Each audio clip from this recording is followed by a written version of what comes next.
You may have nothing today, but if you have a dream, this story is yours. In a small and very poor village, there lived a boy named Liyan.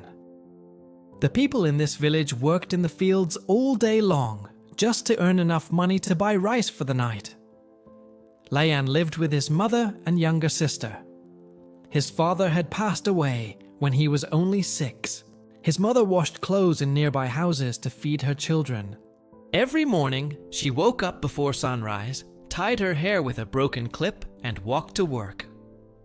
Late in the evening, she returned home, tired, but she always smiled. But Liyan saw everything. He saw the cracks on her hands. He saw the pain she tried to hide. He heard her quietly crying at night when she thought her children were asleep. And he understood something early. If I don't grow, my family will remain broken forever. But the path ahead was not easy. His school uniform was old and patched many times. His shoes were torn, and some days he walked barefoot. Some rich students from town laughed at him. They said, "You look like a beggar. Why do you even come to school?" They laughed at his lunch, just rice and salt. But every time they laughed, Liyan whispered to himself, "Laugh now. One day, you will watch me rise." He had no tuition classes, no internet, no storybooks, no smartphone.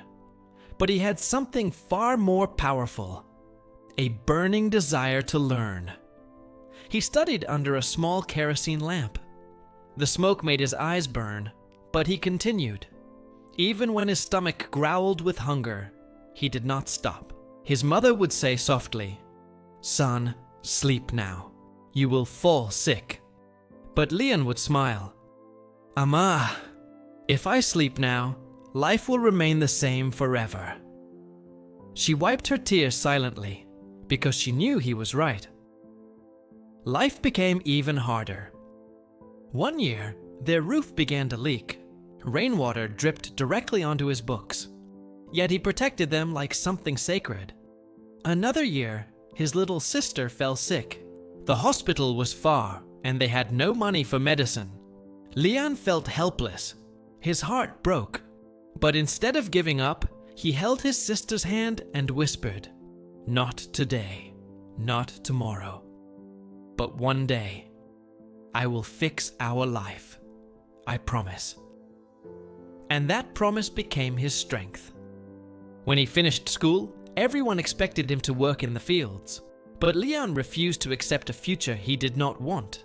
He walked to the city with one small bag and worn-out slippers. He had no money, no friends, no place to stay. He worked in a small tea shop, washing cups, sweeping floors. The owner let him sleep on the floor behind the shop.